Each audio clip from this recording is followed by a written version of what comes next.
Salut tout le monde et bienvenue au premier épisode de notre podcast On prend le plancher. Je suis Alex et en compagnie de mon très bon ami Francis Luc. Bonjour Francis. Salut Alex. Aujourd'hui, Francis, c'est notre premier épisode. J'aimerais ça qu'on parle de premièrement pourquoi qu'on a pris la décision de faire ce podcast-là. Je te dirais que on a travaillé fort sur le podcast, on est allé loin pour ça, mais on s'est jamais vraiment posé la question pourquoi on veut le faire. En fait, on voulait ni plus ni moins être les premiers de parler de plancher sur un podcast au Québec.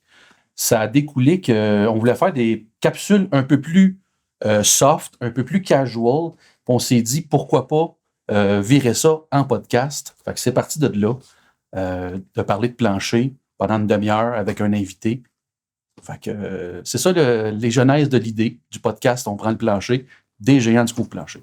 Puis on voulait aussi prendre le temps d'informer les gens, leur montrer un petit peu l'envers du décor de d'où ce que ça part, c'est avec qui qu'on parle, c'est qui les compagnies, les producteurs de couvre-plancher, entre autres d'ici. Exact. Donc, j'aimerais aujourd'hui, premièrement, remercier notre commanditaire, Plancher Mercier, qui commandite une partie de l'émission. Pour ce qui est de notre premier invité, on a pris la décision d'inviter Jean-Philippe Dumas. Bienvenue, Jean-Philippe. Comme par coïncidence, Jean-Philippe, qui est copropriétaire de Plancher Mercier. Merci les boys, merci pour l'invitation. Très content d'être là. Une chose que je trouvais importante, JP, de mentionner aujourd'hui, la raison pour laquelle on a choisi de t'inviter pour le premier podcast, c'est que Plancher Mercier, si je ne me trompe pas, c'est le partenaire d'affaires qu'on a depuis le plus longtemps. Exact. Depuis la création des géants de Mercier, qui s'est fait pas mal en même temps. Plancher Mercier, c'est un fournisseur important des géants, fait qu'on trouvait ça important de commencer avec une parcelle d'histoire de notre... Merci Alex. Nous autres, quand j'ai eu l'invitation de Francis Luc, c'était tout de suite, je trouve une belle initiative de faire un podcast, justement. C'est première dans l'industrie. Puis en tant que premier invité aussi, je me sens privilégié, donc je suis très content d'être là. Fait que JP, une chose qu'on va parler aujourd'hui, vous avez sorti, on s'entend, un nouveau vernis révolutionnaire. Puis ça, je pense que je ne suis pas tout seul à le penser, c'est vraiment révolutionnaire. Mais avant d'embarquer là-dedans, j'aimerais ça qu'on parle un petit peu de l'entreprise Mercier. C'est quoi cette grosse machine-là? Fait qu'en fait, rapidement, là, peux-tu m'expliquer un petit peu comment ça s'est passé, la création de l'entreprise? Oui, bonne question. C'est la troisième génération, dans le fond, ça fait 45 ans. On fait notre 45e cette année. Puis ça a parti d'un besoin personnel de mes grands-parents. Mon grand-père Marcel, ma grand-mère Jeannette, à l'époque, il avait besoin d'un plancher. Mon grand-père, c'était un ébéniste de métier. Puis lui, c'était un perfectionniste. Il voulait s'assurer que la qualité soit à la hauteur des armoires qu'il faisait pour ses clients. OK, il faisait des armoires. Oui, c'était un gars qui faisait des armoires. Puis il avait son atelier en arrière de sa maison, un atelier d'une certaine dimension, tout ça. Puis un besoin personnel de changer leur plancher, il n'existait pas. Le plancher pré-vernis, ça n'existait pas à l'époque. Okay. Puis c'est ma grand-mère, dans le fond, qui a dit, ben là, si ça n'existait pas, tu ne trouves pas ce que tu recherches, tu vas aller dans ton atelier et tu vas le faire toi-même. Fait que là, lui, il était en beau fusil parce qu'il dit, là, qu'est-ce que dans quoi je me suis embarqué, t'sais? Fait que là, il est parti dans son atelier des jours, des soirs, des nuits, à essayer de trouver comment il allait le faire, puis comment il allait vernir le plancher dans l'usine, dans l'atelier, puis après ça, l'installer. Ça n'existait pas. Aujourd'hui, on est habitué parce que c'est ça le standard. Ouais, à l'époque, c'était du brut carré, tu installais ça, exact. C'était sablé sur place et verni sur place, fait que c'était le bordel dans la maison. Là. Exactement, puis c'était la raison numéro 1 que ma grand-mère a dit à Marcel, tu vas aller dans ton atelier le faire. Elle ne voulait pas quitter la maison. Pendant plusieurs journées à la belle famille puis à l'hôtel, elle dit, tu vas trouver une façon de le faire, puis il a réussi à le faire. Dans le fond, lui, sa première idée, c'est venu d'une essoreuse à vêtements. Tu sais, les essoreuses à vêtements, les vieilles affaires, là, personne ne sait aujourd'hui, je pense pas, en tout cas. Là. Mais il a comme cliqué sur le fait de comment on va appliquer le vernis sur le bois. Il y a un partenariat avec un fournisseur de peinture, justement, à l'époque, pour développer le vernis qu'il allait utiliser pour ça. Puis ça a parti de même. Ça a parti comme ça. Il a installé son plancher. Après ça, les voisins, la famille, les gens de la région de Montmagny sont intéressés à ça. Puis l'entreprise a débuté comme ça en 1980. OK. Fait que c'est vraiment une histoire familiale. Oui, okay. Absolument. Fait qu'en 80, première usine ouverte à Montmagny, c'est ça? Exact. En arrière de la maison de mon grand-père. Puis c'était une vernisserie seulement, là. Vous fabriquiez... Une vernisserie. Une vernisserie, je peux dire. En tout cas, vous vernissez du bois, bref. On faisait juste vernir. OK. Ouais. C'est mieux dit de même, là. Oui, t'as raison. Une vernisserie. Mais, ça a commencé comme ça. Puis ce qui est drôle, c'est qu'à l'époque, nos compétiteurs d'aujourd'hui, c'était nos fournisseurs de bois. Justement, on n'avait pas notre transformation de bois. On achetait du bois chez certains fournisseurs, on l'amenait à Montmagny, on le faisait à la finition, puis on le revendait. Puis eux-mêmes nous envoyaient du bois pour qu'on le vernisse pour eux. Et ça a commencé comme ça dans les années 80. Puis là, à partir de fil en aiguille, chacun est parti de son côté, faire ses propres affaires. Puis c'est là qu'on a eu un merge avec une entreprise qui s'appelle Bois-Franc-Saint-Charles dans les années 90 pour devenir notre fournisseur numéro 1. Puis on a mergé les compagnies ensemble. À Drummondville, ça. À Drummondville. OK. Ouais. Ça avait un peu de logistique à avoir à gérer ça, mais ça a commencé de même en 80, les années 80, début des années 90, il y a eu un merge. Puis c'est devenu notre fournisseur numéro 1, notre seul fournisseur. Puis par la suite, il y a eu d'autres installations, d'autres investissements qui sont faits par la suite. OK. Parce qu'on s'entend qu'à Drummondville, c'est assez impressionnant la technologie qu'il y a là-dedans. Là. Oui, vraiment. Ben, justement, il y a eu beaucoup d'investissements de fait. À l'époque, l'usine n'était pas comme elle est aujourd'hui.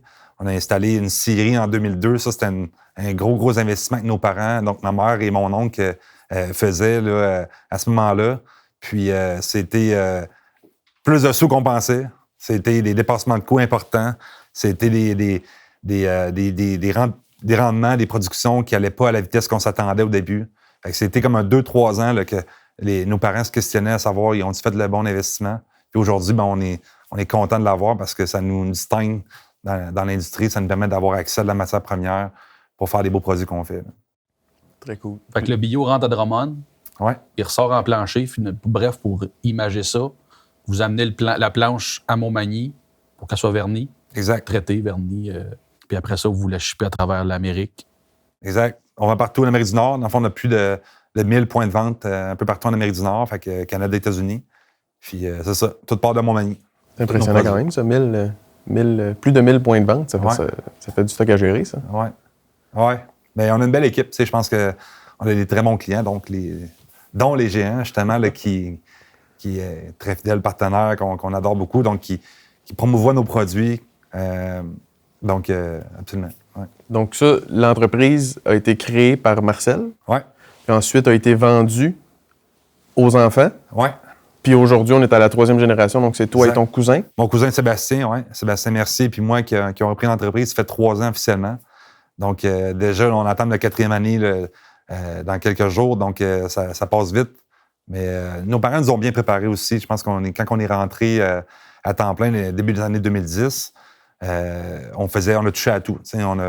On a touché à tous les jobs qui se faisaient dans l'entreprise. Même avant les étés, on travaillait là pour justement là, apprendre. Puis, on a fait l'entretien de l'usine, on a fait du packaging, on a fait du service à la clientèle. Donc, on a un peu tout fait là, jusqu'à aujourd'hui, finalement. Là, quand quelqu'un call malade, tu es capable de remplacer. Oui, exact. On peut. Pas mal de tout, hein. Ben, là, tu viens de faire le tour d'un peu de ce que tu as fait. Fait qu'on peut passer à... Parle-nous de toi un peu, Jean-Philippe, de ton parcours, finalement. Tu as commencé où, tes études, tout ça, puis... Oui, bonne question. Moi, je suis un petit gars de Montmagny. À la base, j'ai grandi. Je reste à Lévis maintenant, mais Montmagny, c'est là que j'étais allé au secondaire, l'école polyvalente là-bas. Puis, ce qui a vraiment marqué mon début de parcours, c'était le football. Je suis tombé en amour. J'avais joué au hockey avant. J'étais pas très bon, honnêtement. On parlait de hockey tantôt, mais pas très bon au hockey. Mais j'aimais ça, sauf que quand je tombais au football, j'étais meilleur, puis j'aimais ça. Fait que c'est ça qui m'a accroché à l'école aussi, d'une certaine manière. L'entreprise, à ce moment-là, c'était même pas une question. C'était on va aller aux études, puis on verra par la suite. Puis le football m'a vraiment amené à Québec après, à Garneau. Garneau m'avait recruté à l'époque pour aller jouer au football là-bas. Puis c'était des très belles années. Je me suis développé des petits gars de Montmagny qui partaient, qui s'en allaient à Québec. Pas d'amis, parce que j'avais pas... mes amis n'ont pas suivi nécessairement. Mes amis de Montmagny n'ont pas nécessairement suivi à Québec. J'ai commencé tout seul là-bas. Connais personne. Le petit cul de Montmagny, fait ta place. C'était une belle aventure. Là. On a des gars qui sont mes chums aujourd'hui, qui sont mes amis de longue date. Puis après ça, il y a eu le parcours universitaire. Là, je suis tombé... j'étais à l'Université Laval. Dans le fond, il y a plusieurs de mes amis qui allaient là aussi, qui avaient été là de Garneau. Puis c'était naturel aussi pour moi. J'étais rendu à Québec, à l'Université Laval. 2 Coupes Vanier, gagné 2 Coupes Vanier en 2008-2010. Wow! Ouais. Fait que, je pense que le football a forgé un peu qui je suis aujourd'hui, l'aspect compétitif, l'esprit d'équipe. Les grandes équipes, on était des fois jusqu'à 100 personnes d'une équipe, incluant les coachs puis le staff. Là.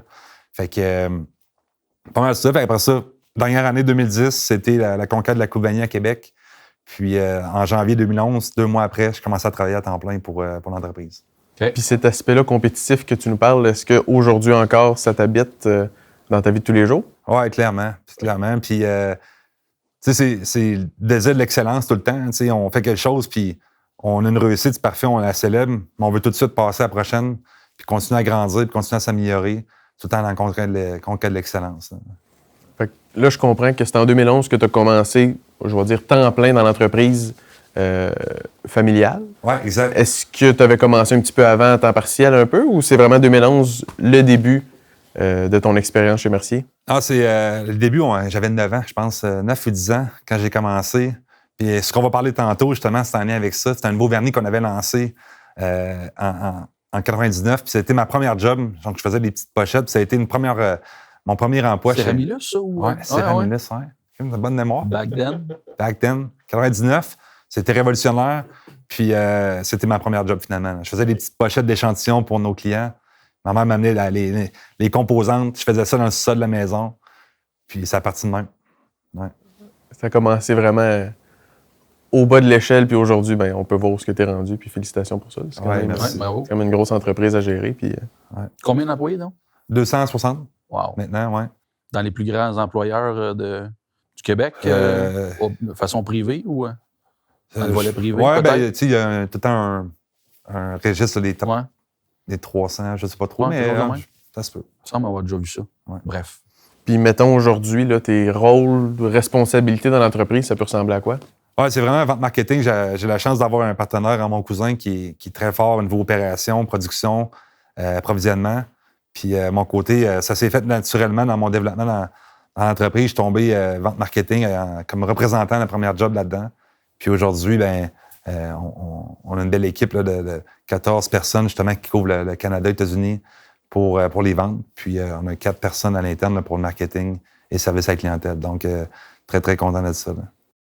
Fait que le cœur du sujet, JP, le pourquoi tu es là, le nouveau vernis révolutionnaire, il faut vraiment qu'on parle de ça. Commence par nous expliquer ça part de où, c'était quoi les petites problématiques. Première question, les gars, comment il s'appelle? Génération Plus. Exact.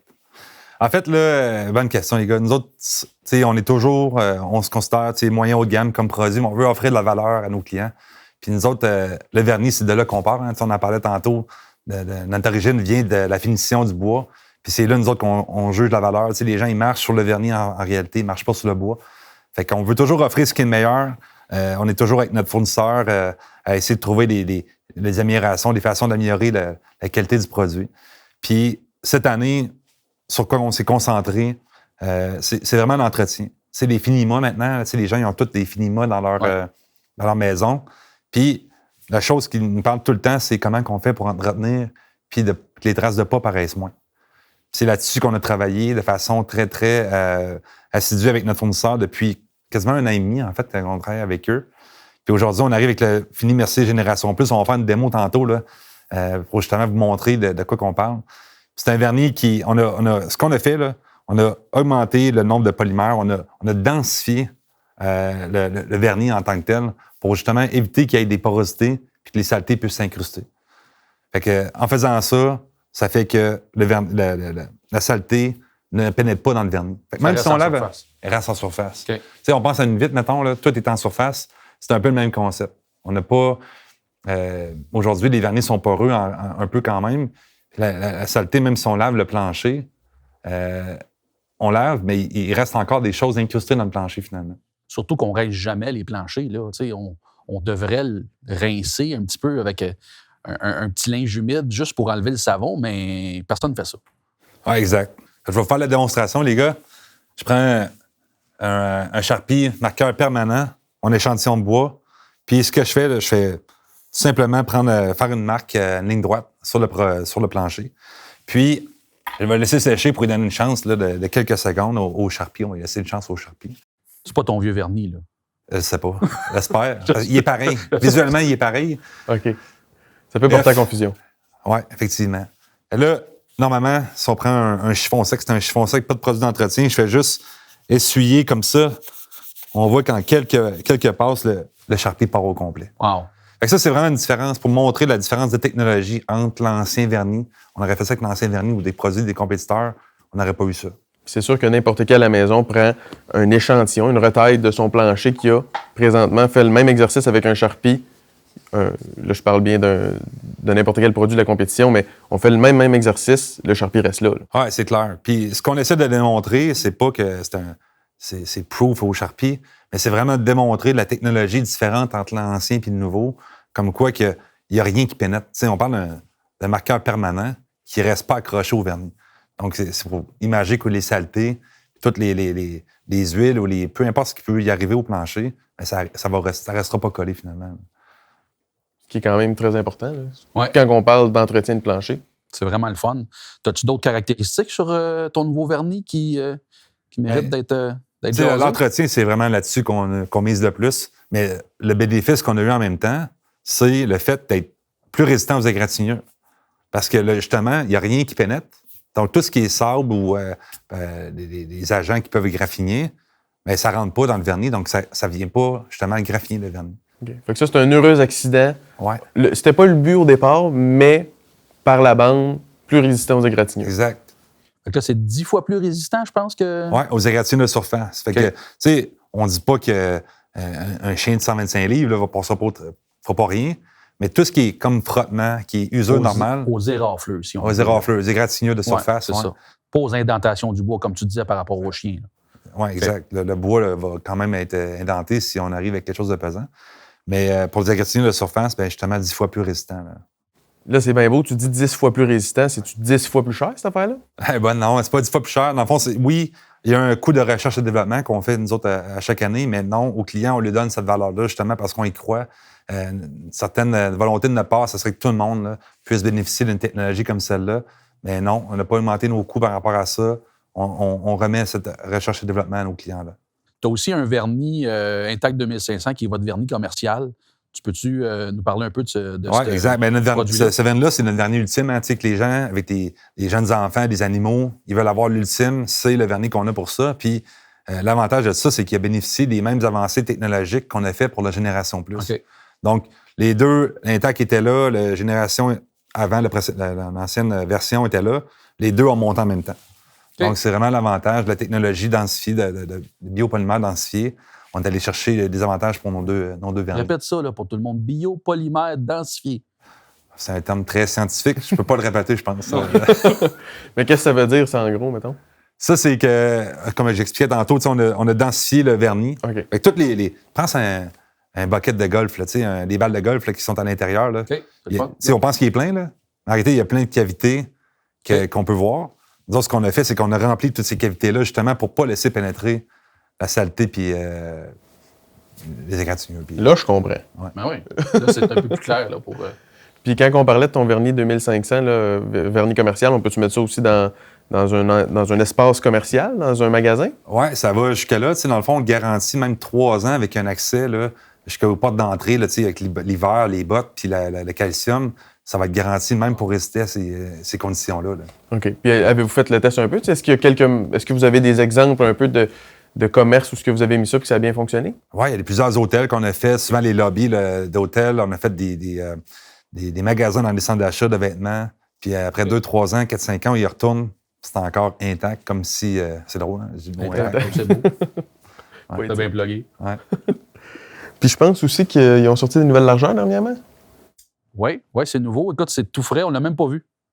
C'est vrai, on vient de le lancer, même qu'au moment du tournage, il est encore tout chaud dans le four, mais on lance 7 pouces et demi dans 3 essences différentes. Okay.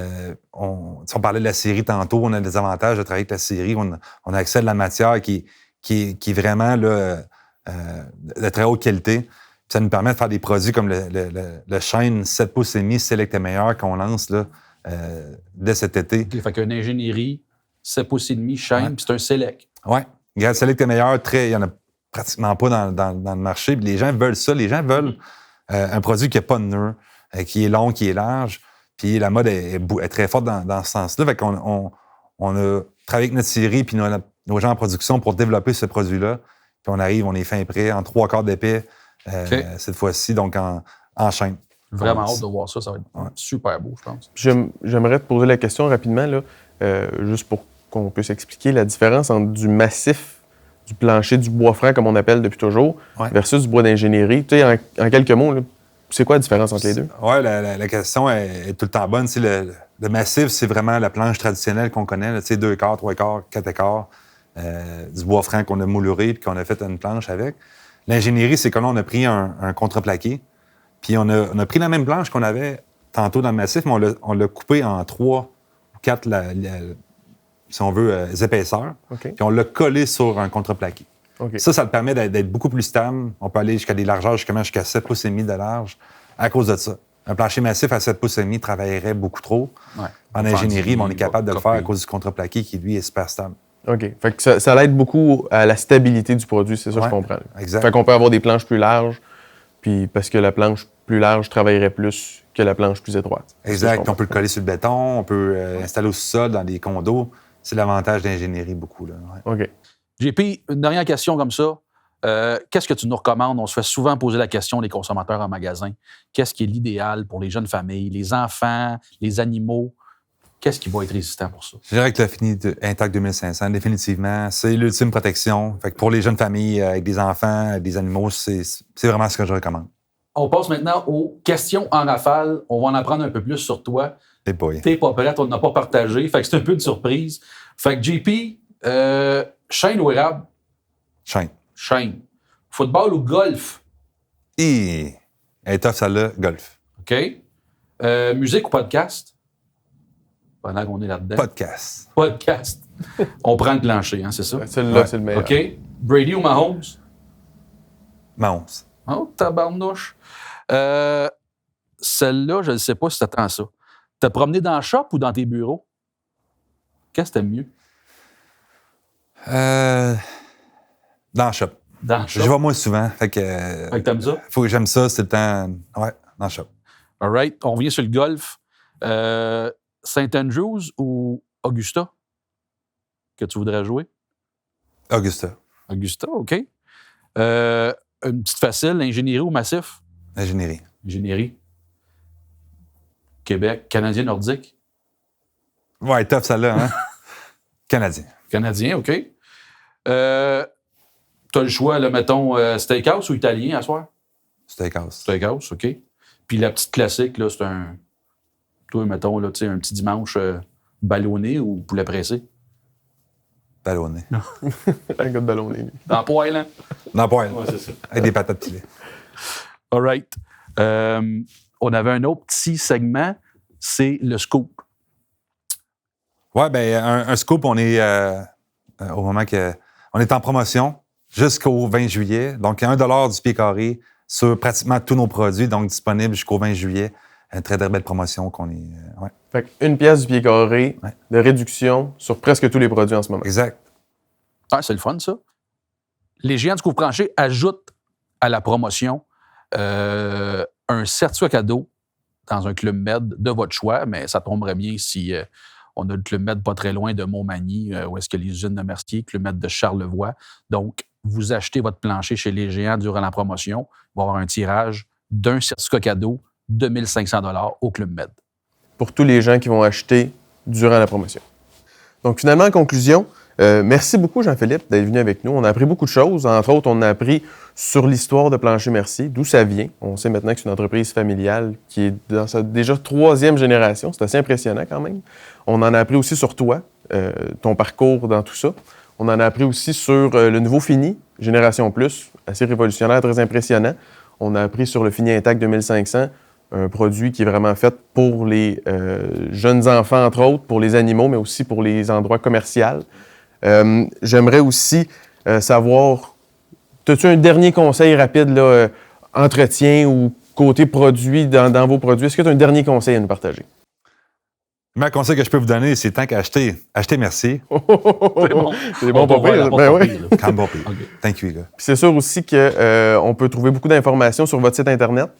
J'ai exploré ça beaucoup dernièrement. Là, visualisateur de plancher, fait que je prends une photo de ma pièce, je peux voir à quoi ça peut ressembler avec vos produits, c'est très cool. Ouais. Puis aussi, là, il y a beaucoup d'informations, autant techniques que vraiment informatifs sur votre site web, très bien monté. Votre petit programme d'échantillon aussi. Ouais. On peut commander un échantillon, c'est shippé direct à la maison. Fait que c'est le fun pour voir les couleurs, le fini, en vrai. Vraiment Exactement. cool, ça aussi. Pour finaliser, super important, on est présent sur les médias sociaux. Donc, on vous invite à nous suivre sur toutes les grandes plateformes. Encore une fois, merci beaucoup. Merci à vous, les gars. Et finalement, vous avez un projet? On a les planchers. Merci. Suivez-nous pour le prochain podcast. À bientôt.